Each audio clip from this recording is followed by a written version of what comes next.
प्रणाम जय जिनेन्द्र। सो आज के क्लास में we will continue with the फुकरावरडी वड्डे स्तोत्र। और आज हम कंप्लीट करेंगे। तो लेट्स स्टार्ट विद मंगलाचरण। नमो हरियंतारम नमो सिद्धानम नमो आयर्यानम नमो वज्जायानम नमो लोय सव्वसावनम ऐसो पंच नमकारो सब पापनासनो मंगलांच सवेसिम परमोय मंगलम राग द्वेष विजेतारम ज्ञातारम विश्ववस्तु न सक्र पूज्य गिरामेशम तीर्थेशम श्रुतिमानय पन्नगे च सुरेन्द्रे च कौशिके पाद संस्कृते निर्विशेष मनस्काय श्रीवीर स्वामिने नमः। अज्ञानं तिमिरान्धानां ज्ञानजननी शलाकया नेत्रमुन्मिलितेन तस्मै श्रीगुरवे नमः। सर्वरिष्टप्रणाशाय सर्वभीष्टार्थदायिने सर्वलब्धिनिधानाय श्रीगौतम स्वामिने नमः। ओंकार बिंदु संयुक्तं नित्यं ध्यायन्ति योगिना कामदं मोक्षदं चैव ओंकाराय नमो नमः। तो लेट्स हम पहले ब्रीफली रिवाइज कर देते हैं। लास्ट लास्ट टाइम हमने दो गाथा का अर्थ देखा था। तो लेट्स ब्रीफली रिवाइज लास्ट के क्लास का। तो पुकर वरदी वद्य स्तोत्र, ये स्तोत्र एक गणधर भगवंत रचित स्तोत्र है। और इस स्तोत्र में जो अपना जो श्रुत ज्ञान है, जो द्वादशांगी रूप, जो अपना जो श्रुत ज्ञान है, उसकी स्तुति और स्तवना की गई है। तो ये स्तोत्र को अपना जो आवश्यक सूत्र नाम का जो आगम है, उसमें से ये स्तोत्र लिया गया है। और ये आवश्यक सूत्र नाम के आगम में ये स्तोत्र का नाम है सुवस्स धम्मस भगवो थोई, ऐसा करके इसका उल्लेख आता है। और ये स्तोत्र देववंदन भाष्य में भी पाया जाता है और इसका नाम श्रुतस्तव है। तो ये स्तोत्र में अपना जो श्रुत ज्ञान है, हाल में 45 आगम रूप जो श्रुत ज्ञान है, उस पे रची रची गई जो भी निर्युक्ति है, टीका है, भाष्य है, मूल सूत्र है, आदि जो भी शास्त्र की रचना हुई है, वो सबका समावेश इस श्रुत ज्ञान में होता है। और इस श्रुत ज्ञान की स्तुति और स्तवना ये स्तोत्र में की गई है। तो सूर्य जैसे धरती को प्रकाशित करता है, उसी प्रकार ये श्रुत ज्ञान जगत के जो पदार्थ है, पदार्थ के जो भाव है, उसका उसको प्रकाशित करता है। तो भगवान को जब केवल ज्ञान की उत्पन्न होती है, तो इस पदार्थ का ज्ञान जगत तक पहुंचाने के लिए वो गंधर्व भगवंतों को त्रिपदी देते हैं, उपनयवा विघ्नयवा धुएवा। इस त्रिपदी देने से गंधर्व भगवंतों को उत्कृष्ट ज्ञान का संक्षम होता है और इस जगत के पदार्थ का भाव का ज्ञान उनको प्राप्त होता है। और इस ज्ञान में जो ज्ञान वो शब्द रूप में कह सकते हैं, वो ज्ञान को वो द्वादशांगी की वो रचना करते हैं। तो ये जो द्वादशांगी की जो रचना है, उसको द्रव्य श्रुत कहते हैं। और इस द्वादशांगी की को के अभ्यास के बाद जो ज्ञानावण्य कर्म का संक्षम होता है, उसको भाव श्रुत कहते हैं। तो भाव श्रुत का जो कारणभूत जो द्रव्य श्रुत है, जो द्वादशांगी है, उसकी स्तुति और स्तवना इस स्तोत्र में की गई है। तो ये स्तोत्र में चार गाथा है। प्रथम गाथा में जो इस श्रुत ज्ञान के जो आदि करनार है, श्रुत ज्ञान का जो जो उत्पन्न करनार है, जो उसके उसके जो अधिपति है, वो तीर्थंकर परमात्मा है। इस तीर्थंकर परमात्मा की यहाँ पे स्तुति और स्तवना और भक्ति की गई है। दूसरे गाथा में श्रुत ज्ञान का महत्व समझाया गया है कि श्रुत ज्ञान का महत्व क्या है। तीसरे गाथा में कहा गया है कि ये श्रुत ज्ञान का महत्व समझ कर कौन सा जीव प्रमाद करेगा, अर्थात कोई भी जीव इसके आचरण में प्रमाद नहीं करेगा। और फोर्थ गाथा में जो श्रुत ज्ञान का जो फल है, वो है चारित्र धर्म की प्राप्ति या संयम जीवन की प्राप्ति, उसकी स्तुति और स्तवना की गई है। तो लेट्स ब्रीफली रिवाइज हम जो पहले दो गाथा लास्ट टाइम देखा था। तो प्रथम गाथा है पुकर वरदी वड्डे धाई संध्या जम्बू दिव्य भरे रवय विदे दम्माई गरे नमम सामी। तो अड़ी द्वीप में पुक्करवर्णी वद्दे धाई संध्या जम्बू द्वीप, मतलब पुष्करार द्वीप, घाटकी कंड और जम्बू द्वीप, मतलब इस अड़ी द्वीप में जो भी कर्म भूमि है, भरत, ऐरावत और महावीर है, इस ये जो 15 कर्म भूमि है, इस 15 कर्म भूमि में धर्म धर्म की आदि करनार, धर्म का प्रारंभ करनार, ऐसे तीर्थंकर परमात्मा को यहाँ पे नमस्कार किया गया है। तो लास्ट टाइम हमने देखा था कि जो अड़ी द्वीप है, अड़ी द्वीप में ही मनुष्य का जन्म होता है और इस अड़ी द्वीप में ही जीव मोक्ष में जा सकते हैं। इस अड़ी द्वीप में भी 101 भूमि है। इस 101 भूमि में मात्र 15 ऐसी भूमि है जो कर्म भूमि है। वो 5 भरत, 5 ऐरावत और 5 महावीर क्षेत्र। इस 15 कर्म भूमि में ही तीर्थंकरों का जन्म होता है।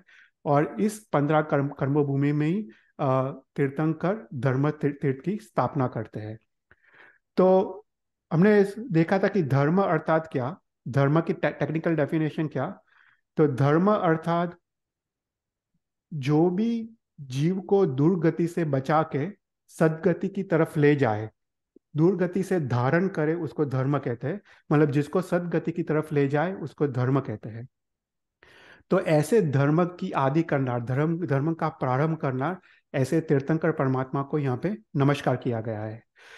तो हमने लास्ट टाइम देखा था कि जब तीर्थंकर भगवान को केवल ज्ञान उत्पन्न होता है, तो केवल ज्ञान उत्पन्न होने के बाद जो बीज बुद्धि के स्वामी है, जिसके पास सर्व अक्षर सन्निपाति का ज्ञान है, ऐसे गंधर्व भगवंतों को वो त्रिपदी देते हैं। और त्रिपदी देने के बाद वो गंधर्व भगवंत को उत्कृष्ट ज्ञान का सक्षम होता है, और इससे वो द्वादशांगी की रचना करते हैं। तो इस द्वादशांगी की रचना को ही धर्म का प्रारंभ कहा गया है। तो यहाँ पे धर्म की आदि करनार, धर्म का प्रारंभ करनार वो तीर्थंकर परमात्मा है, क्योंकि तीर्थंकर परमात्मा ही गंधर्व भवन को त्रिपदी देते हैं।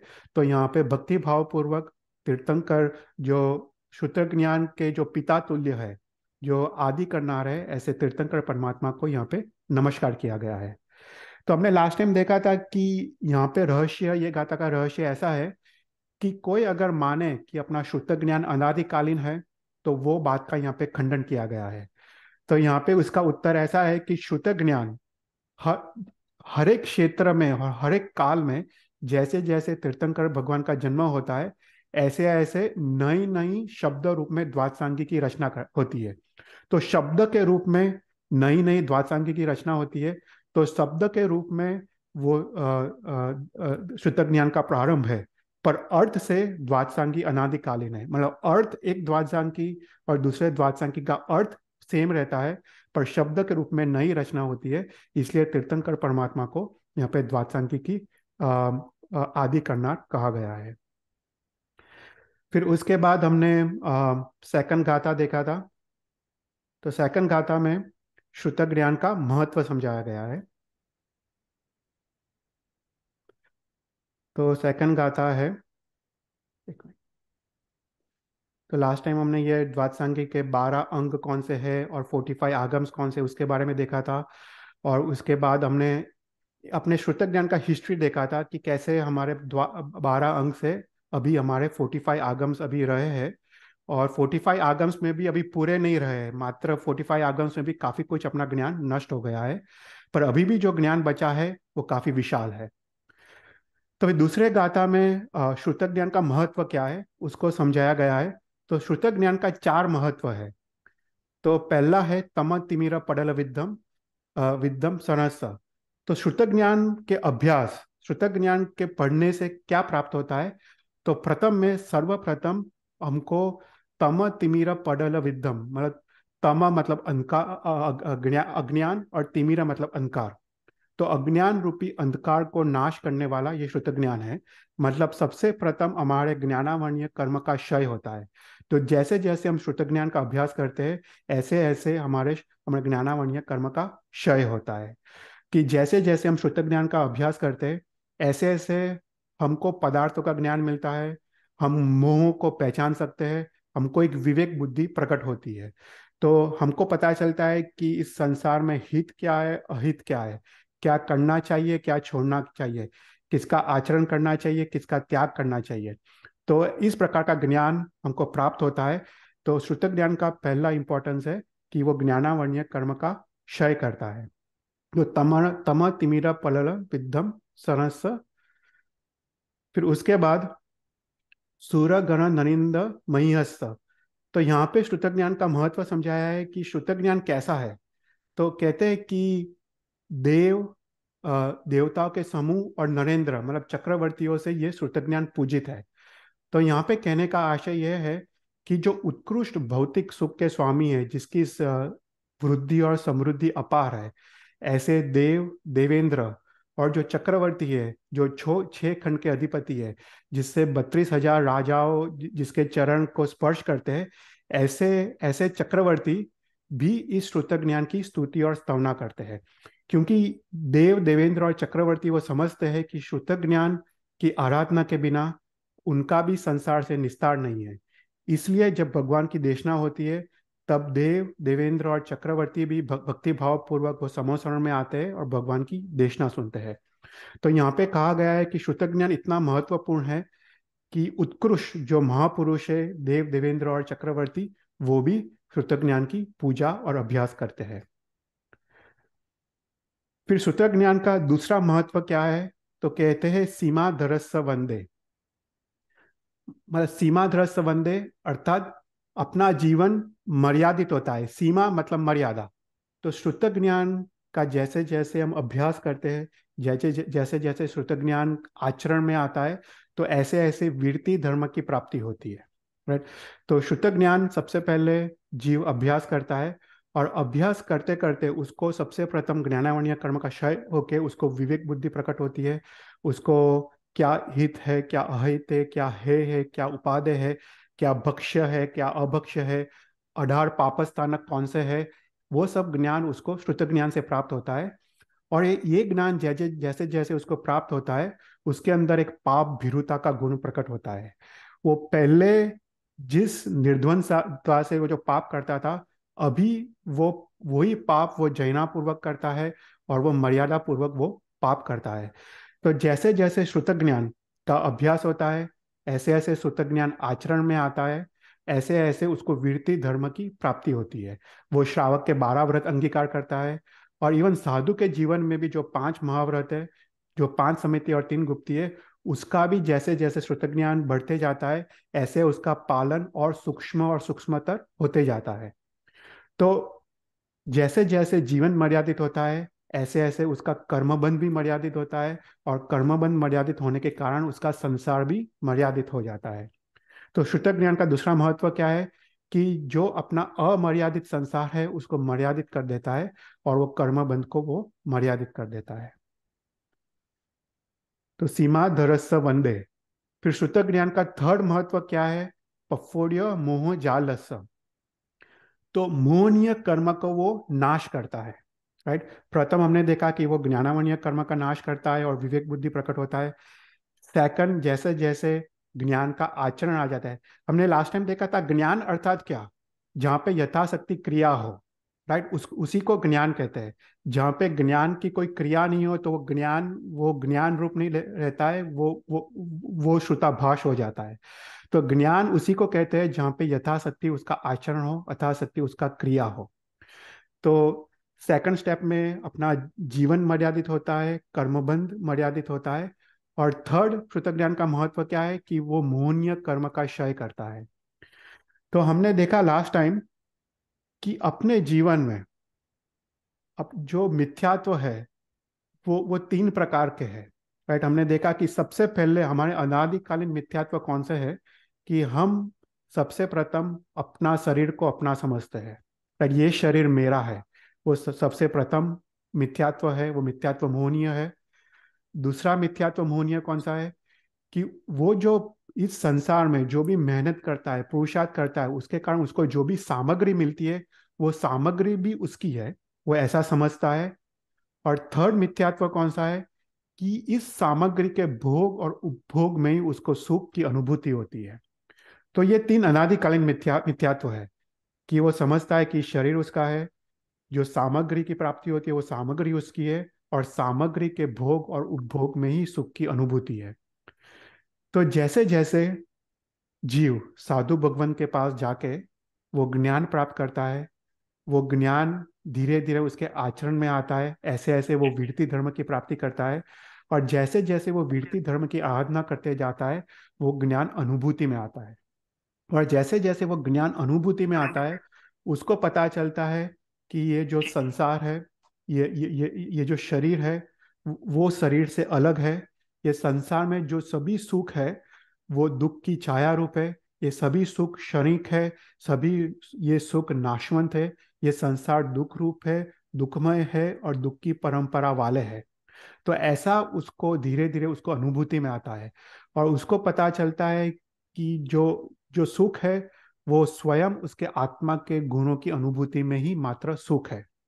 तो जब उसको ये अनुभूति में आता है ज्ञान, तब उसको इसका इसको पता चलता है, तब उसको अनादि की जो ग्रंथि है, अनादि का जो मिथ्यात्व है, उसको भेद होता है, ग्रंथि का भेद होता है, और उसको सम्यक दर्शन की प्राप्ति होती है। तो ये ज्ञान के आचरण से उसको अनुभूति आती है, और अनुभूति से सर्वप्रथम उसको दर्शन मोहनीय कर्म का क्षय होकर उसको सम्यक दर्शन की प्राप्ति होती है। और जैसे जैसे सम्यक दर्शन की प्राप्ति होती है, ऐसे ऐसे वो विरति धर्म में जैसे वो आगे बढ़ते जाता है, अभी वो पदार्थों को वैराग्य पूर्वक वो त्याग करता है।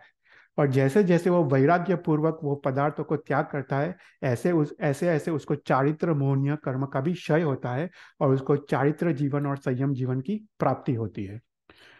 तो शुद्ध ज्ञान का ये थर्ड महत्व है कि उसको दर्शन मोहनीय का क्षय होके सम्यक दर्शन की प्राप्ति होती है, और चारित्र मोहनीय कर्म का क्षय होके उसको चारित्र धर्म की या सम्यक चारित्र की प्राप्ति होती है। और हमने लास्ट क्लास में देखा था कि श्रुत ज्ञान का फोर्थ महत्व क्या है, जाई जरा मरण शोक परासरस। तो श्रुत ज्ञान क्या करता है, जन्म, मरण, जरा मतलब रोग, और शोक मतलब शोक, मतलब जन्म, जरा, रोग और शोक को वो नाश करता है। मतलब इस संसार में जो भी अनर्थ है, वो सभी अनर्थों का नाश वो श्रुत ज्ञान करता है। तो लास्ट टाइम हमने देखा था कि अ, जो भी जीव जन्म लेता है उसका तो मृत्यु निश्चित है, और इस जन्म और मरण के बीच उसको काफी रोग आते हैं, काफी शोक आते हैं, और इस रोग और शोक उसको सहना पड़ता है। तो श्रुत ज्ञान क्या करता है कि जैसे जैसे जीव श्रुत ज्ञान का अभ्यास करते जाता है, उसको पता चलता है कि ये संसार में जो भी दुख है, वो दुख के कारण उसका कर्म बंध है, और जो कर्म का आश्रव है वो कर्म के आश्रव को समझता है। राइट, पांच कारणों से जीव को कर्म बंध होता है और दुख आता है। राइट, ये पांच कारण कौन से हैं? मिथ्यात्व है, खुद का प्रमाद है, फिर उसके बाद कषाय है, मन वचन काया की अशुभ क्रिया है, और मिथ्यात्व, प्रमाद और फिर अवीरति है। राइट, ये पांच कारणों से उसको कर्म का बंध होता है, और इसके कारण उसको दुख आता है। तो जैसे जैसे ये ज्ञान का अभ्यास करते जाता है, ये पांच कर्म बंध के जो कारण हैं उसको वो उसका वो त्याग करता है, और वो संवर जीवन, जो पांच समिति तीन गुप्ति रूप संवर जीवन है, उसका अभ्यास करते जाता है, और वो कर्म बंध का वो नाश करके जाके वो अंत में सभी कर्म का नाश करके जन्म मरण रूप दुख को वो नाश करके मोक्ष की प्राप्ति करता है। तो यहाँ तक हमने लास्ट क्लास में देखा था। अभी हम आगे देखते हैं, राइट, थर्ड गाथा। तो अम, अभी तक हमने देखा कि ये श्रुत ज्ञान क्या है, अपना जो द्वादशांगी रूप, जो 45 आगम रूप जो श्रुत ज्ञान है, उसके आदि करनाट तीर्थंकर परमात्मा को सर्वप्रथम नमस्कार किया। उसके बाद हमने श्रुत ज्ञान के महत्व को समझा कि श्रुत ज्ञान सबसे प्रथम श्रुत ज्ञान के अभ्यास से ज्ञानावनीय कर्म का क्षय होकर विवेक बुद्धि प्रकट होती है। उसके बाद अपना जीवन मर्यादित होता है, जीवन मर्यादित होने के कारण कर्म बंध मर्यादित होता है, और उसके कारण अपना संसार का भव भ्रमण भी मर्यादित होता है। उसके बाद हमने देखा कि अपना मोहनीय कर्म, जैसे जैसे वृत्ति धर्म का हम आचरण करते जाते हैं, श्रावक के 12 व्रत अंगीकार करते हैं, ऐसे ऐसे अपना मोहनीय कर्म का नाश होके हमको सम्यक दर्शन और सम्यक चारित्र की प्राप्ति होती है।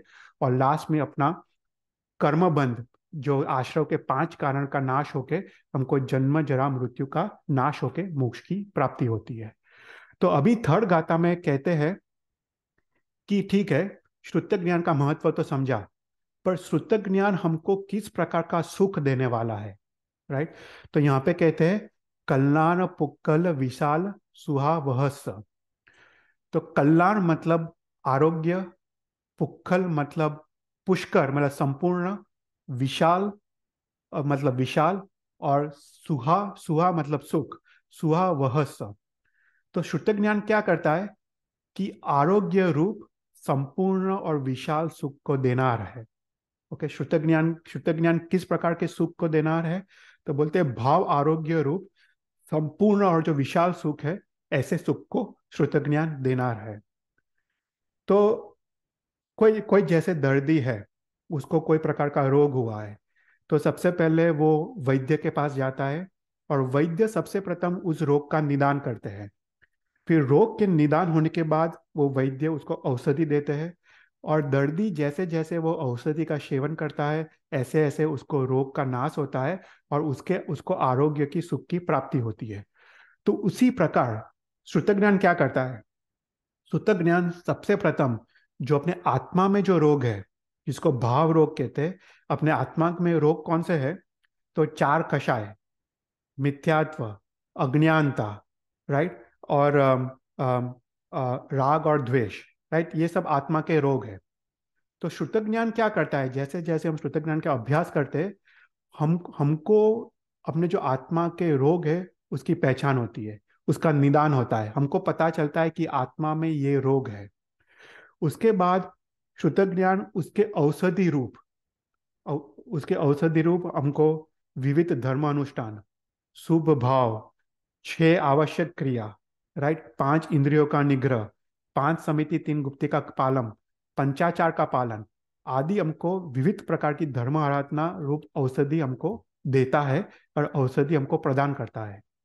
और जीव जैसे जैसे इस औषधि का सेवन करता है, जैसे जैसे वो पांच समिति तीन गुप्ति का सेवन करता है, पांच इंद्रियों का निग्रह करता है, छह आवश्यक क्रिया करता है, शुभ भाव करता है, विविध धर्म अनुष्ठान करता है, ऐसे ऐसे उसके आत्मा के जो भाव रोग है, जो कषाय है, जो राग द्वेष है, मिथ्यात्व है, अज्ञानता, उसका नाश होके उसको आत्मा के गुणों की अनुभूति के रूप जो संपूर्ण और विशाल सुख है उसकी प्राप्ति होती है, राइट।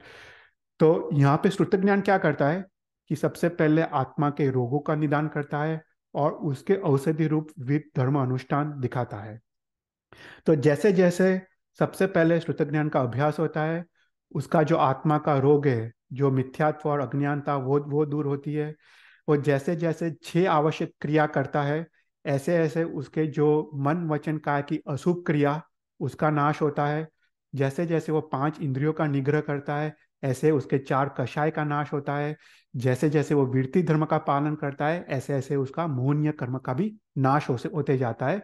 और ऐसे ऐसे जैसे उसका रोग, विविध प्रकार के आत्मा का रोग का जैसे जैसे नाश होते जाता है, ऐसे ऐसे अंदर उसके आत्मा के जो गुण है, उसके गुण की अनुभूति के रूप जो संपूर्ण और विशाल सुख है, राइट, उसकी उसको प्राप्ति होती है। तो यहाँ पे श्रुत ज्ञान किस प्रकार का सुख देना है उसकी बात की है, कि भाव आरोग्य रूप, आत्मा के अनुभूति के रूप, वो संपूर्ण और विशाल सुख को देना है। कोई क्वेश्चंस? फिर उसके बाद यहाँ पे कहते हैं थर्ड गाथा में, देव दानव नरिंद गणचीयस धम्मस सार सार मुंह लब्ध करे पमायम। तो ये श्रुत ज्ञान कैसा है? तो कहते हैं कि देव दानव नरिंद गण गणचीयस, मतलब देव देवेंद्र, चक्रवर्ती जो महापुरुष है, वासुदेव बलदेव चक्रवर्ती, उनसे पूजित है, राइट। तो यहाँ पे कहने का आशय है कि जो महान प्रज्ञावान पुरुष है, वो भी श्रुत ज्ञान की पूजा करते हैं, श्रुत ज्ञान की आराधना करते हैं, श्रुत ज्ञान की अभ्यास करते हैं। कि ऐसे महान श्रुत ज्ञान कि जैसे जो महान प्रज्ञावान पुरुष है, वो भी अगर श्रुत ज्ञान की पूजा आराधना करते हैं, तो कहते हैं धम्मस सार मुंह लब्ध करे पमायम। कि जिस जीव ने धम्मस सार, मतलब जिसने धर्म का सार पामा है, मतलब जिस जीव ने श्रुत ज्ञान का अभ्यास किया है, जिसने श्रुत ज्ञान में रहा हुआ रहस्य, उसके उसके तत्व का ज्ञान उसको प्राप्त किया है, तो वो श्रुत ज्ञान के आचरण में वो प्रमाद क्यों करेगा? धम्म से सार मुंह लब्ध करे पमायम, मतलब जिस जीव ने श्रुत ज्ञान का अभ्यास किया है, शास्त्रों का अभ्यास किया है, उसके रहस्य और तत्व को जाना है, तो उसके जानने के बाद वो जो श्रुत ज्ञान में जो कहा है जो करने का, वो आचरण में वो प्रमाद क्यों करेगा? तो यहाँ पे कहने का आशय है कि जिसने श्रुत ज्ञान की प्राप्ति की है, वो चारित्र धर्म में वो प्रमाद करे, वो युक्त नहीं है, राइट। तो यहाँ पे श्रुत ज्ञान राइट। श्रुत्य ज्ञान का फल क्या है वो यहाँ पे समझाया है कि श्रुत ज्ञान व्यवहार नहीं की दृष्टि से ज्ञान से फलम श्रद्धा। राइट। जैसे जैसे श्रुत ज्ञान बढ़ते जाता है ऐसे ऐसे भगवान के वचन पे श्रद्धा बढ़ती जाती है। भगवान के आज्ञा पालन में, भगवान की आज्ञा में श्रद्धा की वृद्धि होती है। वो व्यवहार नहीं का वचन है। पर निश्चय नहीं का वचन क्या है? ज्ञान से फलम वीरति। कि जैसे जैसे श्रुत ज्ञान का अभ्यास होते जाता है ऐसे ऐसे वीरति धर्म का पालन, उसके आचरण का पालन होते जाता है। तो ज्ञान का दो फल है, एक अनंतर फल है और एक परम्पर फल है। तो अनंतर फल अर्थात जैसे जैसे ज्ञान का अभ्यास करते जाते हैं ऐसे ऐसे हमको ज्ञानावन्य कर्म का क्षय होके हमको विवेक बुद्धि प्रकट होती है। हम संसार के पदार्थ जो जैसे है वैसे हम पहचान सकते हैं, मुंह के स्थानों को पहचान सकते हैं। तो ये ज्ञान का अनंतर फल है। पर ज्ञान का परम पर फल है कि जैसे जैसे ज्ञान का अभ्यास होते जाता है ऐसे ऐसे हम ज्ञान आचरण में आते जाता है, ऐसे ऐसे वीरति धर्म का पालन होते जाता है। और वीरति धर्म के पालन से अंत में मोक्ष की प्राप्ति होती है। तो ये ज्ञान का परम पर फल है। तो ज्ञान से फलम श्रद्धा और ज्ञान से फलम वीरति। तो यहाँ पे कहते हैं कि जो जीव ने ज्ञान का अभ्यास किया है वो पूर्ण उपयोग के साथ, मन वचन काया काया के पूर्ण उपयोग के साथ, भावपूर्वक, श्रद्धापूर्वक, उल्लासपूर्वक वो ज्ञान का आचरण में वो मग्न रहता है, मतलब चारित्र धर्म में वो मग्न रहता है। तो यहाँ पे एक एग्जाम्पल आता है कि एक गुनहगार है और इस गुनहगार को राजा ने उसको मौत की सजा दी है। राइट। उसको कारागार में बंद कर दिया है। अभी राजा उसको कहते हैं कि ये एक तेल, ऑयल का, तेल का एक पात्र है।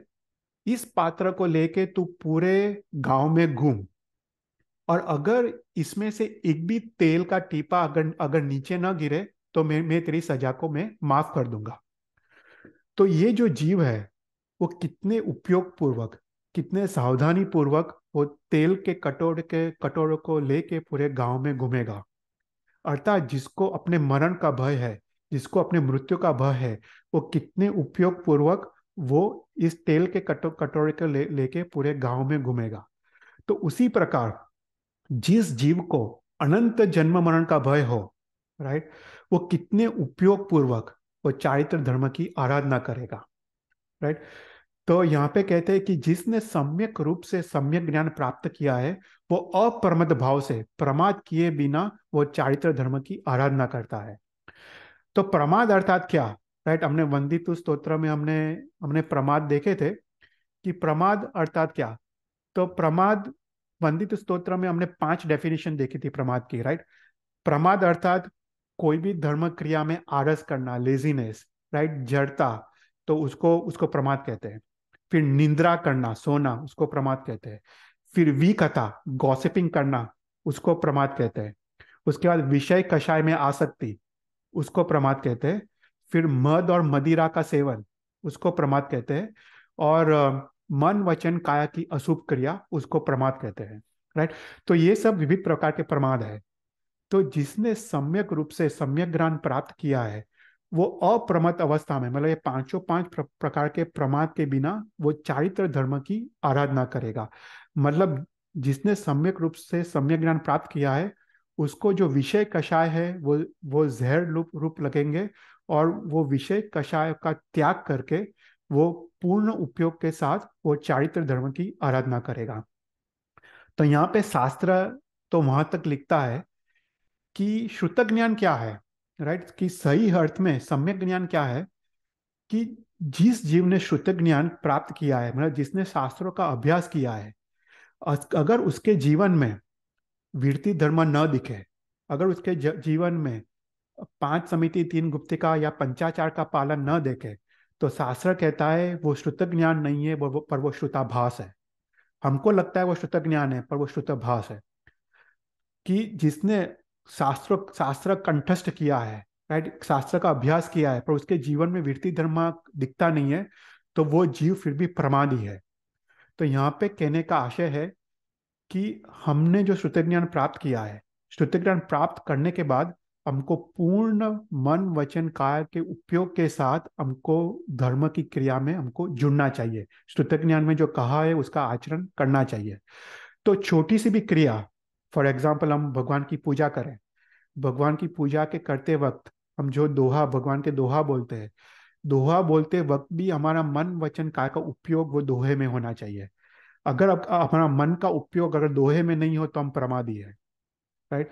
हम एक सिंपल सी सामयिक की क्रिया करें या प्रतिक्रमण की क्रिया करें, और प्रतिक्रमण की क्रिया में भी हर एक सूत्र बोले, हर एक सूत्र के हर एक शब्द में अपना उपयोग होना चाहिए। अगर हमारा उपयोग न रहे तो शास्त्र कहते हैं हम प्रमादी है। तो यहाँ पे कहते हैं कि जिसने श्रुत ज्ञान का अभ्यास किया है वो चारित्र धर्म में प्रमाद करे वो युक्त नहीं है। मतलब वो पूर्ण मन वचन काया के साथ पूर्ण भक्तिभाव पूर्वक, पूर्ण वीर्योल्लास पूर्वक वो श्रुत ज्ञान की वो आराधना वो जीव करेगा।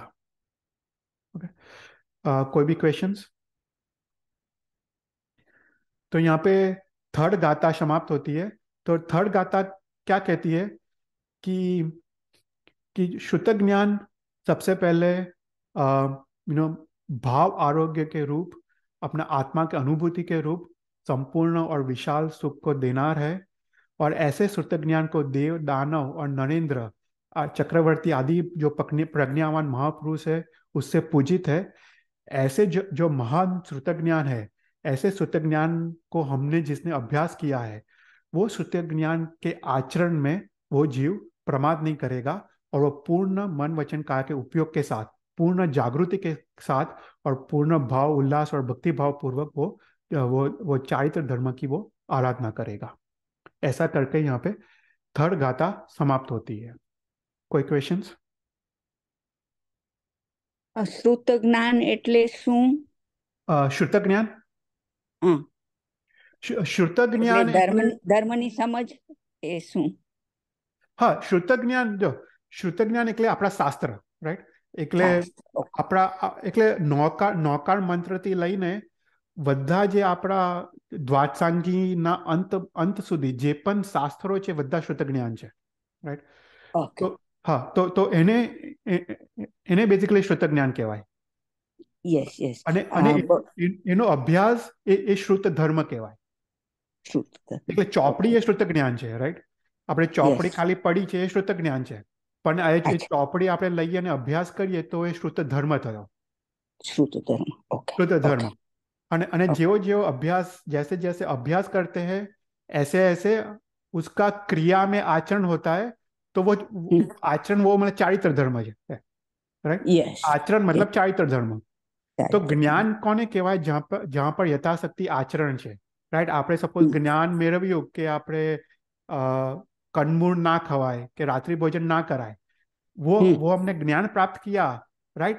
तो अपना ज्ञानावरणीय कर्म का क्षय तो हुआ क्योंकि हमको वो ज्ञान प्राप्त हुआ, पर वो ज्ञानावरणीय कर्म का क्षय हमको सदगति की तरफ नहीं ले जाएगा। हमको मोहनीय कर्म का क्षय ही सदगति की तरफ ले जाएगा। तो हमने ज्ञान तो प्राप्त किया, उससे ज्ञानावरणीय कर्म का क्षय हुआ, वो फर्स्ट स्टेप है। पर अगर वो ज्ञान आचरण में नहीं है, तो आचरण में ना हो तो मोहनीय कर्म का क्षय नहीं होता है, और अगर मोहनीय कर्म का क्षय नहीं हो तो दुर्गति की प्राप्ति होती है। तो इसलिए जो हमने ज्ञान प्राप्त किया है तो हमको वो आचरण में रखना चाहिए। मतलब हमको अगर पता है कि रात्रि भोजन नहीं करना चाहिए, तो हम अगर रात्रि भोजन नहीं करें तो मोहनीय कर्म का क्षय होता है, और जी उससे वो आचरण से सदगति की प्राप्ति होती है। जी तो ये बहुत क्लियर होना चाहिए कि ज्ञान के अभ्यास से ज्ञानावरणीय कर्म का क्षय होता है, पर उससे सदगति की प्राप्ति नहीं है। जी. सदगति प्राप्ति तो मोहनीय कर्म के क्षय से ही सदगति की प्राप्ति है। तो ज्ञान जी. आचरण में आए तो वो चारित्र धर्म है। તો ચારિત્ર ધર્મથી જ મોક્ષની અને સદગતિની પ્રાપ્તિ છે। Thank you. એન્ડ ખૂબ ખૂબ અનુમોદના તું આ ગણધર ભગવાન તમે વિશાળથી સમજાવો છો તો આમ કેટલું બધું મહત્વ છે અને કેટલું સરસ રીતે આપણે કરીએ તો આપણે ઘણું બધું પામીએ। હા, ઘણું પામીએ। મતલબ પ્રતિક્રમણમાં પણ આ પુકરવદી વધે સ્તોત્ર આવે છે। આ છેલ્લી ગાથામાં આપણે લઈશું એનું થોડું, કે આપણે પ્રતિક્રમણમાં આપણે ખબર છે પુકરવડી સ્તોત્ર બોલીએ પછી એક નૌકાનો કૌશક કરીએ, એ આપણે કેમ કરીએ છીએ આ એના એન્ડમાં આવશે। પણ આપણે જ્યારે પ્રતિક્રમણ કરીએ તો આપણે એ ભાવથી એ આશયથી એ કૌશક કરવાનો છે। તો તો એટલીસ્ટ એટલું એટલું પણ ખબર પડે ને તો પણ આપણું કામ થઈ જાય. Yes yes, very nice. તો હવે ફોર્થ ગાથા, સિદ્ધેભો પયો નમો જીનમય. ओके, जीनमय मतलब जीन मत, जीन मत मतलब श्रुत ज्ञान, राइट. जिन मतलब जिनेश्वरों ने कहा हुआ मत, मतलब जिनेश्वरों ने जो भी कहा है वो श्रुत ज्ञान है, राइट. श्रुत मतलब कहा हुआ, सुना हुआ, उसको उसको श्रुत कहते हैं. तो जिनेश्वरों ने, हमने लास्ट क्लास में देखा था कि श्रुत ज्ञान क्या है, कि जिनेश्वर भगवंतों की वाणी को ही श्रुत ज्ञान कहा गया है, राइट. क्योंकि जिनेश्वर भगवानों ने जो हमको दिया है उससे ही हम, हमारे आत्मा का कल्याण है और उससे ही हमको मोक्ष की प्राप्ति है. तो मात्र जिनेश्वर देव देव की वाणी या जिन मत, उसको श्रुत ज्ञान कहते हैं. तो सिद्धे पो पयो नमो जिनमय. तो जिनमय मतलब ये श्रुत ज्ञान कैसा है, तो बोलते हैं सिद्ध है. सिद्ध के यहाँ पे तीन अर्थ है. ओके, तो श्रुत ज्ञान कैसा है, कि सिद्ध है. सिद्ध मतलब जिसके आचरण से हमको अवश्य फल की प्राप्ति होती है, अवश्य सिद्धि की प्राप्ति होती है, उसको सिद्ध कहते हैं. तो उसका प्रथम मीनिंग है कि जिनेश्वर देव ने जो कहा है, द्वादशांगी में जो लिखा है, उसके आचरण से हमको अवश्य फल की, निसंदेह निश्चित रूप से फल की प्राप्ति होती है, इसलिए वो श्रुत ज्ञान सिद्ध है. दूसरा है सिद्ध का अर्थ कि वो प्रतिष्ठित है. अब तो अपना श्रुत ज्ञान कैसा है, कि प्रतिष्ठित है. प्रतिष्ठित मतलब संपूर्ण है, कि उसमें सभी नए, सभी प्रमाण का ज्ञान इस श्रुत ज्ञान में है.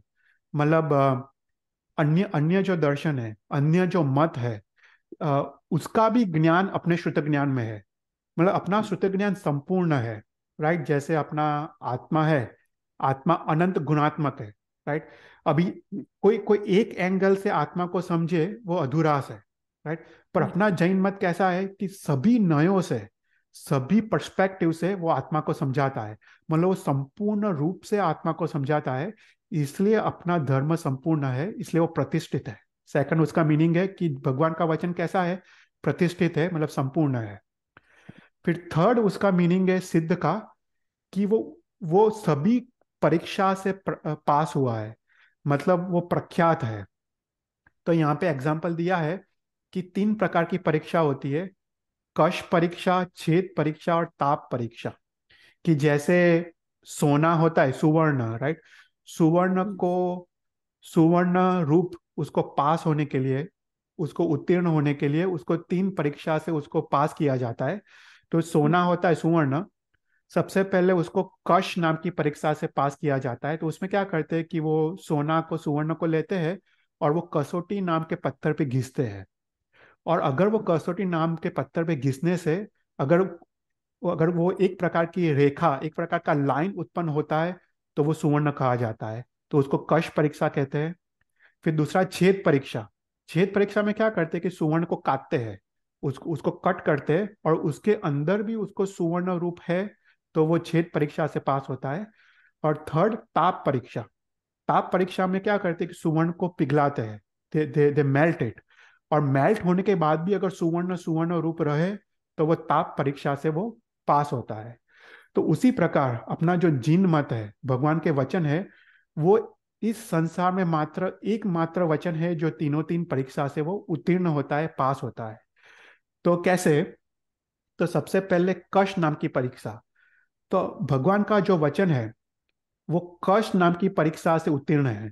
मतलब कश नाम की परीक्षा मतलब क्या, कि इस व्यवहार में जो भी पाप है उसका शास्त्रों में निषेध हो, और जो भी पुण्य है उसका शास्त्र में विधान हो, तो उसको कश नाम की परीक्षा से पास कहा जाता है. तो फॉर एग्जाम्पल, हिंसा, राइट, वो व्यवहार में पाप है. हिंसा करो, चोरी करो, झूठ करो, परस्त्री गमन करो, राइट. ऐसा सब कुछ वो व्यवहार से वो पाप है. ऐसे सभी पाप को अपने शास्त्र में निषेध है. तो उस प्रकार से, और जो भी पुण्य है, राइट, जैसे ध्यान है, तप है, स्वाध्याय है, परोपकार की क्रिया है, उसका शास्त्र में विधान है. तो तो जिन मत है जो व्यवहार से सभी प्राप्त क्रियाओं का निषेध है और सभी पुण्य क्रियाओं का विधान है, तो अपना जिन मत कश नाम की परीक्षा से पास होता है. फिर दूसरा छेद नाम की परीक्षा. जो छेद नाम की परीक्षा में क्या है, कि जो भी जो भी धर्म में जो भी विधि विधान दिखाए है, वो विधि विधान, जो आचार और अनुष्ठान जो है, वो जो प्रथम जो हमने पाप और पुण्य का ने देखा, उसके अनुकूल है। मतलब अपने जो भी विधि विधान है, वो प्रथम जो स्टेप है उसका उसका खंडन नहीं करते। राइट, अपने विधि विधान उसको सपोर्ट करते, उसके अनुकूल है।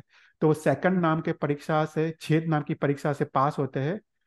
और थर्ड है ताप नाम की परीक्षा। तो ताप नाम की परीक्षा अर्थात धर्म में जो भी ज्ञान है, जो भी तत्व समझाया है, उससे बंध और मोक्ष घटित हो। राइट, ऐसी व्यवस्था, राइट, दूसरे धर्म में ऐसा ऐसा घटित नहीं होता है। राइट, जैसे क्रिश्चियनिटी ले या दूसरे मुस्लिम, ये मोक्ष या बंध ऐसा कुछ घटित नहीं होता है। पर अपना शास्त्र ऐसा है कि उसमें जो तत्व समझाया है, वो तत्व में संसार का बंध और इस कर्म के निर्जरा रूप मोक्ष की प्राप्ति हो, ऐसी व्यवस्था, ऐसा लॉजिकल रीजनिंग घटित हो, तो वो ताप नाम की परीक्षा से वो पास होता है। तो यहाँ पे कहा गया है कि सिद्धे भो पयो नमो जिनमय। मतलब जीन मत कैसा है कि वो सिद्ध है, मतलब जिसके आचरण से अवश्य उसको उसको फल या सिद्धि की प्राप्ति होती है, जो संपूर्ण है, प्रतिष्ठित है, और वो प्रख्यात है, मतलब सभी परीक्षा से उत्तीर्ण है। ऐसा जीन मत, ऐसा भगवान का शास्त्र, ऐसा ऐसा हमको प्राप्त हुआ है। राइट, सिद्धे भो पयो नमो जिनमय, ऐसा शास्त्र हमको प्राप्त हुआ है। तो अभी यहाँ पे एक संकल्प करता है जीव। तो तो कहता है भो, भो पयवो। तो भो मतलब क्या? तो भो मतलब वो कहता है कि जो भी श्रुतधर महात्मा है, जो भी गुरु भगवंत है, जो जिसने ये सभी शास्त्रों का अभ्यास किया है, तो उसको भो कहते हैं। कि भो मतलब सुनो। राइट, तो यहाँ पे जीव एक संकल्प व्यक्त करता है कि ऐसा सिद्ध मत, ऐसा जिन मत मैंने प्राप्त किया है। तो हे शुद्धर महात्मा, हे हे गुरु भगवंत, मैं एक संकल्प करता हूं, तो आप सुनो। तो क्या संकल्प करते हैं कि पयवो, कि ऐसे जिन मत में मैं प्रयत्न वाला वाला हुआ हूं, या मैं प्रयत्न करूंगा। ऐसा करके यहाँ पे जीव संकल्प करता है। देखो पिछली गाथा में क्या क्या कहा। पिछली गाथा में कहा कि जिसने शास्त्र अभ्यास किया है, वो चारित्र धर्म के पालन में प्रमाद नहीं करेगा। तो उसके कंटिन्यूएशन में यहाँ पे कहता है कि ऐसा जिन मत, जिसके आचरण से अवश्य फल मिलने वाला हो, ऐसा जिन मत, ऐसा शास्त्र का ज्ञान मैंने प्राप्त किया है। तो हे श्रुतधर महात्मा, हे गुरु भगवान, मैं आपके चरणों में अभी जीवन समर्पित करता हूँ, और आपके बताए गए मार्ग पे मैं प्रयत्नशील होता हूँ। मतलब मैं श्रुत ज्ञान के अभ्यास में और उसके आचरण में बिना प्रमाद से मैं अभी प्रयत्न करूंगा, और पूरे मन वचन काया से उसके उपयोग में जागृति पूर्वक उसका मैं आचरण करूंगा। ऐसा करके जीव यहाँ पे एक संकल्प करता है। राइट, फिर कहता है नमो नमो जिनमय। तो ऐसे जिन मत को मैं नमस्कार करता हूँ।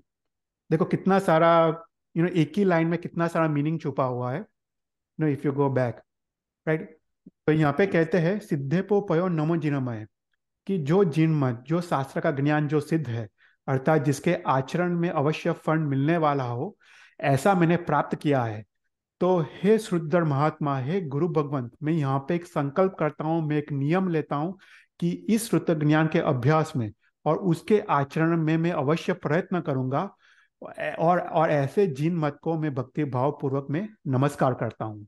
तो ऐसा करके ये लाइन का यहाँ पे मीनिंग निकलता है। तो कोई भी क्वेश्चंस?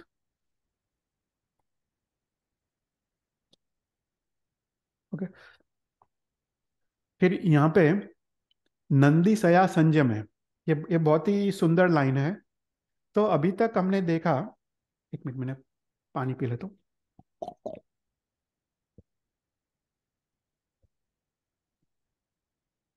नंदी सया संजम है। तो हमने अभी तक, इफ यू गो बैक, अभी तक हमने देखा कि श्रुत ज्ञान का महत्व क्या है।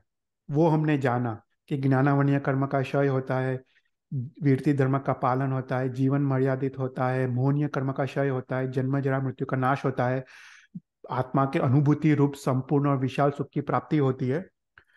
तो ये सब श्रुत ज्ञान का महत्व हमने समझा। अभी ये श्रुत ज्ञान का महत्व समझने के बाद हमने एक संकल्प भी किया कि मैं अभी प्रमाद के बिना मैं श्रुत ज्ञान में जो चीज बताई है उसका मैं आचरण करूंगा। राइट, हमने वो संकल्प किया। तो ये सब करने का फल क्या है? राइट, तो यहाँ पे कहते हैं नंदी सया संयमे। नंदी मतलब हर्ष, आनंद, वृद्धि, समृद्धि, उसको नंदी कहते हैं। सया मतलब सदा काल के लिए, हमेशा के लिए, नित्य के लिए, शाश्वत रूप से। और संयम है मतलब संयम जीवन में। तो ये श्रुत ज्ञान का फल क्या है? तो बोलते हैं कि चारित्र जीवन में आनंद की प्राप्ति और संयम जीवन में वृद्धि, वो श्रुत ज्ञान का फल है। राइट, तो यहाँ पे बहुत ही डीप मीनिंग छुपा हुआ है कि हमको अपने आप को समझना चाहिए। राइट, हमको अपने आप को हमको लेना चाहिए कि हमने अगर शास्त्र अभ्यास किया है, शास्त्र का अभ्यास करने के बाद हम जो भी क्रिया हम करते हैं, वो क्रिया में हमको आनंद आता है या नहीं। राइट, हम अगर एक सामयिक करें तो सामयिक करते वक्त हमको आनंद की अनुभूति होती है या फिर हमको कंटाला आता है। एक प्रतिक्रमण करें उसमें आनंद आता है या कंटाला आता है। राइट, तो यहाँ पे कहते हैं कि श्रुत ज्ञान का फल क्या है? तो श्रुत ज्ञान का फल यह है कि चारित्र जीवन में आनंद और संयम जीवन में वृद्धि की प्राप्ति होती है। राइट, तो ये श्रुत ज्ञान का ये फल है। तो संयम जीवन मतलब क्या? राइट, संयम जीवन में वृद्धि। तो संयम मतलब क्या? तो संयम संयम के यहाँ पे पांच पांच अर्थ बताए गए हैं। तो संयम मतलब पांच इंद्रियों का निग्रह, मतलब पांच इंद्रियों का कंट्रोल या निग्रह, उसको उसको संयम कहते हैं। फिर पापस्थानों का त्याग, उसको भी संयम कहते हैं। हिंसा का त्याग, उसको भी संयम कहते हैं। पांच आश्रवों का निरोध, उसको भी संयम कहते हैं। और और संवर की क्रिया, उसको भी संयम कहते हैं। तो ये सभी का मीनिंग ऐसे तो सिमिलर ही है, पर संयम का यहाँ पे पांच मीनिंग दिया है। एक सभी पापस्थानों का त्याग, पांच इंद्रिय का निग्रह, संवर जीवन का पालन, हिंसा का त्याग और पांच आश्रवों के का निरोध, उसको संयम कहते हैं। तो श्रुत ज्ञान का फल क्या है कि चारित्र जीवन में आनंद की प्राप्ति होती है, वो भी सदा काल के लिए। और हमको संयम जीवन में हमको वृद्धि होती है। राइट, तो अगर अगर हम इस बात को समझे, राइट, तो हमारा हमारा स्टेप्स क्या है? राइट, हमको मोक्ष में जाने के स्टेप्स क्या है? तो यहाँ पे वो बात बताई है। राइट, अगर पुखरविंद स्तोत्र अगर स्टार्टिंग से एंड तक देखें तो यहाँ पे हमको समझाया है कि व्हाट आर द स्टेप्स। तो सबसे पहले क्या होता है कि हम लोग सबसे पहले मिथ्यात्व दशा में होते हैं। राइट, हम प्रथम गुणस्थानक में होते हैं, मिथ्यात्व दशा में होते हैं। और उस समय सबसे प्रथम हम शास्त्र का अभ्यास करते हैं। और शास्त्र के अभ्यास से हमको पता चलता है कि दुर्गति में दुख है और सदगति में सुख है।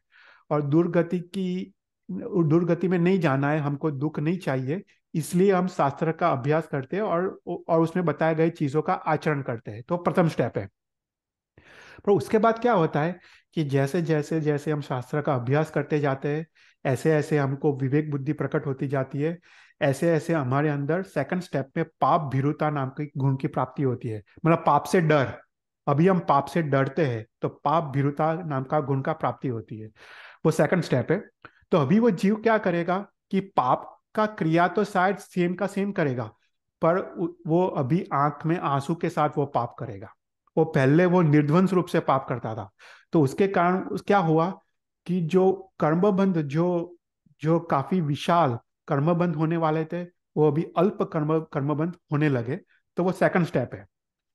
फिर उसके बाद थर्ड स्टेप में क्या आता है कि जैसे जैसे ज्ञान बढ़ते जाता है, ऐसे ऐसे उसको उसको वीरति धर्म की प्राप्ति होती है। राइट, वो ज्ञान को आचरण में रखता है। वो तो ऐसे ऐसे उसकी वीरति धर्म का पालन करता है, वो थर्ड स्टेप है। और जैसे जैसे वो श्रावक के 12 व्रत लेता है, आगे जाके साधु के वो 5 महाव्रत लेता है, ऐसे ऐसे वो वीरति धर्म में वो आगे बढ़ता है। तो वो थर्ड स्टेप है। तो फोर्थ स्टेप में क्या होता है कि वीरति धर्म का पालन जैसे जैसे जैसे वो करते जाता है, ऐसे ऐसे मोहनीय कर्म का क्षय होता है। राइट, वीरति धर्म के पालन से ही मोहनीय कर्म का क्षय है। तो उसको दर्शन मोहनीय कर्म का क्षय होता है, सम्यक दर्शन की प्राप्ति होती है। और चारित्र मोहनीय कर्म का क्षय होके चारित्र धर्म की प्राप्ति होती है। तो वो फोर्थ स्टेप है। अभी फिफ्थ स्टेप में क्या कहा कहा गया है कि नंदी सया संयम है। तो उसको चारित्र धर्म की प्राप्ति, मतलब चारित्र जीवन अभी वो जी रहा है, उसको चारित्र जीवन में आनंद की अनुभूति होती है, और उसको संयम जीवन में उसको वृद्धि होती है। मतलब वो 5 प्रकार का जो संयम बताया है, वो धीरे धीरे पाप के आचरण को त्याग करता है, वो आश्रव, जो 5 प्रकार के आश्रव का त्याग करता है, इंद्रियों का निरोध करता है, और ऐसे ऐसे उसको संयम जीवन की वृद्धि होती है। तो ऐसे करके शुद्ध ज्ञान का यहाँ पे फल बताया है। कोई questions? It is very good. Where more you understand, more it is very enjoy it and like it and then want to do it. હા, એટલે આ નાનું સૂત્ર, રાઈટ, પુકરવડી સ્તોત્ર, આપણને એવું Yes, લાગે કે શું છે એમાં, પણ જી, so much is there in yes, such a yes, small સ્તોત્ર. એટલે તારે ગણધર ભગવાન રચિત સ્તોત્ર છે ને, કે there is yeah. So much given in such a small સ્તોત્ર. મૂળ સૂત્ર, યા એ બહુ ખૂબી છે આ બધા સૂત્રોની. નાનકડા નાનકડા સૂત્રોમાં પણ કેટલું બધું કહી જાય છે. હા, કેટલું તો કહ્યું છે. Right, right, right. Yeah. Right, very nice. અને તમે ખૂબ જ સરસ રીતે સમજાવો છો ને, એટલે વધારે ને વધારે ઇન્ટરેસ્ટિંગ થતું જાય છે. ના, સરસ થેન્ક યુ સરસ. સો મચ, ખૂબ અનુમોદના. हाँ, हाँ, भगवान की कृपा। फिर उसके बाद कहते कि ये श्रुत ज्ञान कैसा है, राइट, लास्ट लास्ट के 2 लाइन में। तो ये श्रुत ज्ञान कैसा है वो बात कही गई है। तो बोलते लोको जत्त पैठ्यो। ओके, लोगो जत्त पैठ्यो। लोक मतलब लोक का अर्थ है ज्ञान। ओके, तो जैसे हमने लोकगस्स उजोगरे बोला, लोकगस्स सूत्र में लोकगस्स उजोगरे का अर्थ क्या है, कि तीर्थंकर परमात्मा समस्त 14 राजलोक में समस्त 14 राजलोक को ज्ञान से प्रकाशित करते हैं, राइट, लोकगस्स उजोगरे। तो उसी प्रकार से लोगो जत्त पैठ्यो, मतलब इस समस्त लोक का ज्ञान श्रुत ज्ञान में प्रतिष्ठित है। देखो यहाँ पे कहा गया है कि अपना जैन धर्म में जो श्रुत ज्ञान है वो कैसा है। तो बोलते कि लोको जत पैठ्यो, मतलब समस्त लोक का ज्ञान इस श्रुत ज्ञान में प्रतिष्ठित है। मतलब अपना जो द्वादशांगी रूप जो श्रुत ज्ञान है, उसमें एक भी ऐसा विषय नहीं है जो उसका एक्सप्लेनेशन ना हो। वो चाहे ज्योतिष शास्त्र हो, सामुद्रिक शास्त्र हो, भाषा का ज्ञान हो, व्याकरण का ज्ञान हो, गणित शास्त्र का ज्ञान हो, एस्ट्रोनॉमी का ज्ञान हो, या द्रव्य गुण पर्याय का ज्ञान हो, या कोई भी प्रकार का ज्ञान हो, वो इस लोक का समस्त ज्ञान इस श्रुत ज्ञान में प्रतिष्ठित है, राइट। तो इस संपूर्ण जगत का ज्ञान इस श्रुत ज्ञान में प्रतिष्ठित है, मतलब श्रुत ज्ञान संपूर्ण है। फिर आगे जाके कहते हैं तेलुक मच्चासुरम, मतलब इस तीनों तीन लोक का भी ज्ञान इस श्रुत ज्ञान में है। मतलब तीनों तीन लोक, मतलब ऊर्ध्वलोक, अधोलोक और मध्य लोक, राइट। तेलुक मच्चासुरम मतलब त्रैलोक। उस मच्चासुरम मतलब मनुष्य लोक, और सुर और असुर लोक, राइट, मतलब ऊर्ध्वलोक और अधोलोक। तो ऐसे करके तीनों तीन लोक का ज्ञान, मतलब इस जगत का संपूर्ण ज्ञान अपने श्रुत ज्ञान में प्रतिष्ठित है। देखो जब द्वादशांगी की रचना हुई थी, वो द्वादशांगी इतनी विशाल थी, राइट। उसमें ट्वेल्थ ट्वेल्थ अंग में तो 14 पूर्वत है, राइट, और एक एक पूर्वक करोड़ों करोड़ों श्लोक प्रमाण थे, राइट। ये सभी ज्ञान अभी नष्ट हो गया है, पर उस समय कहा जाता था कि संसार का सभी ज्ञान, आत्मा के कल्याण का सभी ज्ञान वो श्रुत ज्ञान में प्रतिष्ठित था। मतलब ये तीनों तीन लोक का ज्ञान, अपना जो 14 राजलोक है वो 6 द्रव्यात्मक है, राइट। वो जीव द्रव्य, अजीव द्रव्य, धर्माष्टिकाय, अधर्माष्टिकाय, पुद्गल अष्टिकाय और आकाश अष्टिकाय, राइट। 6 द्रव्य का ज्ञान, 9 के 9 तत्व का ज्ञान, राइट। 9 से ज्यादा कोई तत्व है नहीं, राइट। जीव तत्व, अजीव तत्व, पुण्य तत्व, पाप तत्व, आश्रव तत्व, बंध तत्व, संवर तत्व, निर्जरा और मोक्ष। तो इस 9 तत्व का ज्ञान श्रुत ज्ञान में है। मतलब कहने का अर्थ है कि इस जगत का संपूर्ण ज्ञान इस श्रुत ज्ञान में है। और इसका दूसरा अर्थ ऐसा है कि श्रुत ज्ञान के अभ्यास से इस जगत का संपूर्ण ज्ञान की प्राप्ति होती है। तो इसके 2 मीनिंग है, राइट। लोगो जत्त पैठ्यो तेलुक मच्चासुरम, कि इस जगत का संपूर्ण ज्ञान तो श्रुत ज्ञान में है, पर इस श्रुत ज्ञान के अभ्यास से भी जगत का संपूर्ण ज्ञान की प्राप्ति होती है। तो ऐसा करके यहाँ पे श्रुत ज्ञान को समझाया है कि अपना अपना श्रुत ज्ञान कैसा है। फिर यहाँ पे लास्ट लाइन में कहते हैं धम्मो वद्धौ सासो विजयो धम्मुतरम वद्धौ। तो यहाँ पे जीव अपनी एक इच्छा व्यक्त करता है, अपनी आशंसा व्यक्त करता है कि अभी वो इच्छा क्या है, अपनी आशंसा क्या है कि धम्मो वद्धौ, मतलब ये श्रुति श्रुत ज्ञान की निरंतर वृद्धि हो। धम्मो वद्धौ मतलब जो श्रुत ज्ञान हमने समझा उसकी निरंतर वृद्धि हो। ये वृद्धि कैसे हो? सास हो, मतलब शाश्वत रूप से, नित्य रूप से, हमेशा के लिए ये शुद्ध ज्ञान की वृद्धि हो। और ये वृद्धि कैसे हो? तो बोलते हैं विजय हो, मतलब जो भी मिथ्या मत है उनको हरा के, उनको पराजय करके शुद्ध ज्ञान की वृद्धि हो। देखो, तो यहाँ पे कहते हैं हम अपनी इच्छा व्यक्त करते हैं कि ये शुद्ध ज्ञान की वृद्धि हो, हमेशा के लिए, नित्य रूप से, शाश्वत ऐसे शुद्ध ज्ञान की वृद्धि हो, अन्य मिथ्या मतों को हरा के शुद्ध ज्ञान की वृद्धि हो। फिर कहते हैं धम्मू तरम वद्धहु, मतलब उत्तर धर्म, मतलब जो शुद्ध ज्ञान के फल स्वरूप जो चारित्र धर्म है उसकी भी वृद्धि हो। तो तो यहाँ पे कितना सुंदर बात की है कि अभी जीव अपनी एक इच्छा व्यक्त करता है। वो कहता है कि शुद्ध ज्ञान की वृद्धि हो, शाश्वत ऐसे ऐसे हमेशा के लिए शुद्ध ज्ञान की वृद्धि हो, अन्य मिथ्या मतों को हरा के शुद्ध ज्ञान की वृद्धि हो, और चारित्र धर्म की वृद्धि हो, उस प्रकार से शुद्ध ज्ञान की वृद्धि हो। राइट, शुद्ध ज्ञान की वृद्धि सिर्फ ऐसे ही ना हो, सिर्फ शास्त्र का ज्ञान बढ़े ऐसे नहीं, पर उसके साथ साथ आचरण, चारित्र धर्म की वृद्धि हो, उस प्रकार से शुद्ध ज्ञान की वृद्धि हो। तो ऐसे कह के वो जीव अपनी आशंसा व्यक्त करता है। तो यहाँ पे इस लाइन का रहस्य ऐसा है कि वो अपना इच्छा और आशंसा को व्यक्त करता है, पर वो अपने लिए भी करता है। तो यहाँ पे वो ऐसा कहना कहना चाहता है जीव कि मेरे अंदर अनादिकाल से मिथ्या मत छुपे हुए हैं। राइट, हमने देखा कि 3 प्रकार का मिथ्या मत हमारे अंदर है। राइट, हम क्या समझते कि ये शरीर मेरा है। राइट, हम समझते कि जो संसार की सुख सामग्री वो मेरी है, और इस सुख सामग्री के भोग और उपभोग में ही सुख है। राइट, वो मिथ्या मत हमको अनादिकाल से है। तो यहाँ पे जीव कहता है कि मेरे अंदर मैं शुद्ध ज्ञान का अभ्यास करूं, और शुद्ध ज्ञान का अभ्यास करते करते मैं शुद्ध ज्ञान की वृद्धि हो, मेरा ज्ञानावरणीय कर्म का क्षय हो। पर सिर्फ क्षय होके मैं संतुष्ट नहीं हूँ। मेरे अंदर जो मिथ्या मत है, जो वो उस पे ऊपर विजय प्राप्त होके मेरे को शुद्ध ज्ञान की वृद्धि करनी है। राइट, मेरे को अभी अनुभूति में लाना है कि ये शरीर मेरा नहीं है। राइट, मेरे को ज्ञान में पता है ये शरीर मेरा नहीं है, पर अभी मेरे को अनुभूति में लाना है कि ये शरीर मेरा नहीं है। मेरे को अनुभूति में लाना है कि संसार की सुख सामग्री नाशवंत है, दुख की छाया रूप है, सब कुछ कर्म का खेल है। राइट, वो मेरे को अनुभूति में लाना है। ये मेरे मिथ्या मतों पे विजय प्राप्त होके मेरे अंदर हमेशा के लिए ये शुद्ध ज्ञान की वृद्धि हो।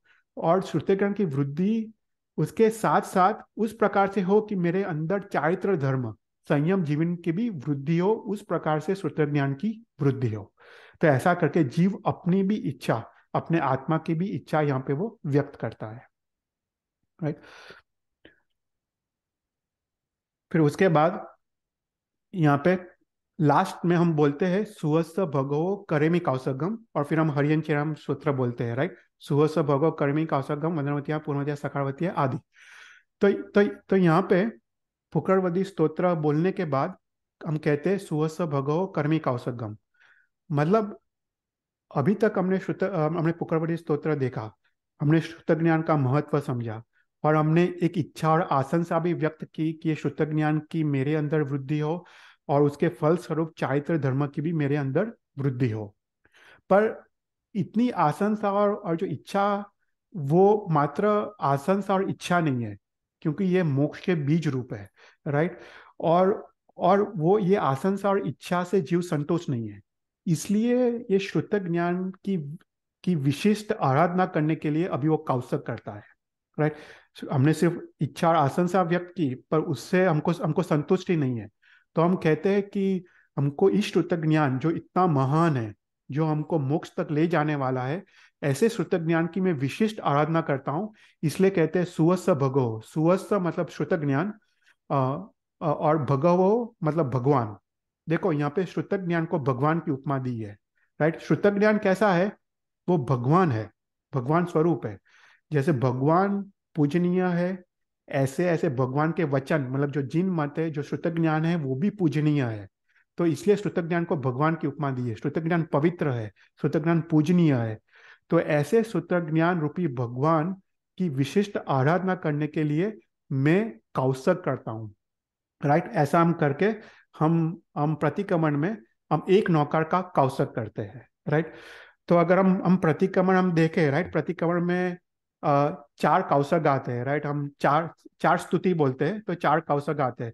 सबसे पहले हम हरियन चरणम बोलते हैं, उसमें एक नौकर का कौसक बोलते हैं और एक स्तुति बोलते हैं। फिर सेकंड में हम लोकगस बोलते हैं, जो 24 भगवान की स्तुति है। उसके बाद 24 भगवान की आराधना के लिए हम एक कौसक करते हैं। फिर उसके बाद थर्ड पुखरवड़ी स्तोत्र बोलते हैं। राइट, पुखरवड़ी स्तोत्र में हम श्रुत ज्ञान को नमस्कार किया है, श्रुत ज्ञान को वंदन किया है, और श्रुत ज्ञान की आराधना के लिए हम कौसक करते हैं। राइट, और फोर्थ हम सिद्धारम बुद्धारम बोल के हम एक नौकर का कौसक करते हैं। तो अगर तुम प्रतिक्रमण की क्रिया देखो तो ये थर्ड कौसक आता है, जिसमें श्रुत ज्ञान की आराधना के लिए हम कौसक करते हैं। तो अगर तुम जैसे 14 का प्रतिक्रमण है, राइट, हम उसमें स्नातस्या बोलते हैं। तो स्नातस्या में जो थर्ड गाथा आती है वो कौन सी आती है? वो बेसिकली श्रुत ज्ञान की गाथा आती है। अरद वक्त प्रसूतम घनधर रचितम द्वादशांगम विशालम। राइट, तो कोई भी प्रतिक्रमण में तुम देखो, तुम नॉर्मल दिवसीय प्रतिक्रमण में भी हम चार स्तुति बोलते हैं, पर जो थर्ड स्तुति आती है वो अवश्य श्रुत ज्ञान की स्तुति आती है, क्योंकि वो पुखरवरी स्तोत्र के लिए कौसर किया है। राइट, तो स्नातस्यामी जो थर्ड स्तुति है वो क्या है? अहरद वक्त प्रसूतम घनधर रचितम द्वादशांगम विशालम, मतलब अरियन भगवान द्वादशांगी की रचना करते रहा, वो श्रुत ज्ञान की स्तुति है। तो यहाँ पे हम जब प्रतिक्रमण करें, प्रतिक्रमण में जब ये पुखरवती स्तोत्र बोले, पुखरवती स्तोत्र बोलने के बाद जब एक नौकर का कौसक आता है, तब हमको ये कौसक करते वक्त हमको इतना अवश्य सोचना चाहिए कि मेरे अंदर श्रुत ज्ञान की वृद्धि हो, मेरे अंदर जो मिथ्या मत है, मिथ्या मत पे विजय प्राप्त हो के श्रुत ज्ञान की वृद्धि हो, और मेरे अंदर उत्तर धर्म, चारित्र धर्म की वृद्धि वृद्धि होने वृद्धि वृद्धि होने से श्रुत ज्ञान की वृद्धि हो। राइट, ऐसा करके, ऐसा सोच के हमको ये कौसर को करना है। और जो द्वादशांगी को नमस्कार करके, वंदन करके हमको ये कौसर हमको करना है। तो इस कौसर का हमको श्रुत ज्ञान की आराधना से के रूप में हमको अवश्य उसका फल हमको प्राप्त होता है, और अवश्य उसको आराधना होती है। तो ऐसा करके हम ये प्रकरवरी स्तोत्र का अर्थ यहाँ पे समाप्त करते हैं। नेक्स्ट टाइम हम सिद्धारम बुद्धारम लेंगे, जो नेक्स्ट सूत्र है उसका मीनिंग लेंगे। पर कोई भी क्वेश्चंस हो तो यू कैन आस्क।